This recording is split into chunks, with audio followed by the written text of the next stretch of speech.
رب تعالیٰ نے قرآن مجید میں ارشاد فرمایا کہ اگر تم اپنی جانوں پہ ظلم کر بیٹھو وَلَوْ أَنَّهُمْ إِذْ ظَلَمُوا أَنفُسَهُمْ جَاءُوكَ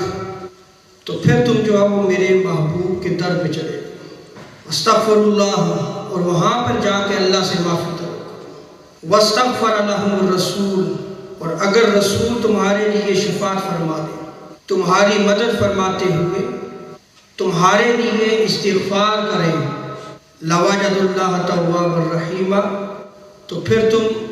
رب تعالیٰ کو تواب بھی پاؤ گے اور رب تعالیٰ کو پھر رحیم رحم کرنے والا بھی پاؤ گے۔ یہ آیت کریمہ جس میں رب تعالیٰ نے گناہگار شخص کو کہا ہے کہ تم حضور کی بارگاہ میں چلے جاؤ، یہ حکم عام ہے۔ مفتی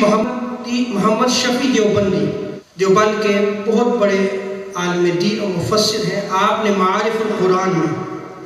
اس آیت کریمہ کے تحت لکھا ہے کہ رب تعالیٰ نے جو ارشاد فرمایا ہے، جو حکم فرمایا ہے، اس کے الفاظ میں عموم ہے۔ جو شخص تاجدار کائنات صلی اللہ تعالیٰ علیہ وسلم کی خدمت میں حاضر ہو جائے اور آپ صلی اللہ تعالیٰ علیہ وسلم اس شخص کے لیے دعائے استغفار کریں تو اس کی مغفرت ضرور ہو جائے گی۔ اور آگے آپ بیان فرماتے ہیں کہ اسی طرح آج بھی یہ حکم موجود ہے